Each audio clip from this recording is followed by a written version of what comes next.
Hello, beautiful people. Now, in most relationships, you and your partner are both physically and emotionally compatible. But if you have a sex life that is boring or unsatisfying, you want to listen to this one. A few years ago, I did a podcast on what to say when the sex is bad. You can go back and listen to that on my website at therelationshipguru.org. If you have a sex life that is like watching paint dry, or if you have a sex life where you just rather not bother at all, and there may be some help here. So you want to turn this one up. This question comes up often. I often coach clients who are asking if faking an orgasm is okay. So that first question is worth repeating here. Is faking an orgasm okay? Perhaps you are thinking that it doesn't hurt to fake an orgasm once in a while.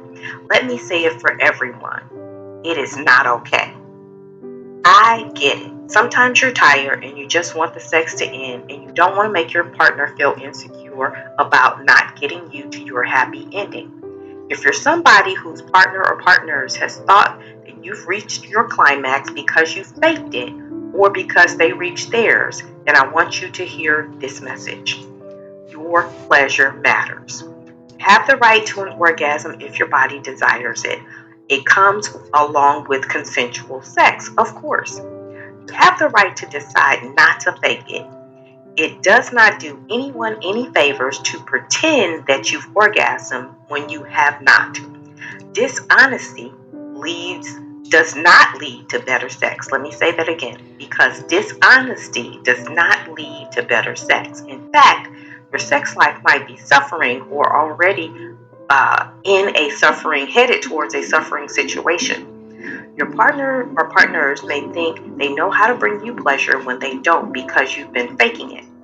Your partner or partners will continue to use this inaccurate information in an attempt to please you because you have been faking it. This continued sexual frustration and disappointment can lead to feelings of resentment towards them, towards sex, and even towards yourself. Luckily, there is a solution. You are done faking it. You faked your last orgasm. From now on, you will encourage your partner or partners to do the things that feel good and get you closer to your orgasm. Be clear about your choice to not fake it anytime you start with a new partner. So get into the practice of honoring your body's responses now. If you are currently with someone or someone's and you're faking it, there are ways to get out of that cycle. So let's begin with ways to get out of that cycle. First, be honest. Be honest about the fact that you have been faking it and you no longer want to. Let them know that you want to be open and comfortable around receiving pleasure.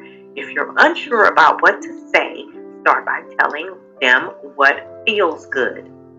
They are likely and more eager to offer you pleasure if they can begin with what they already know that they are doing well and start adding new things from there.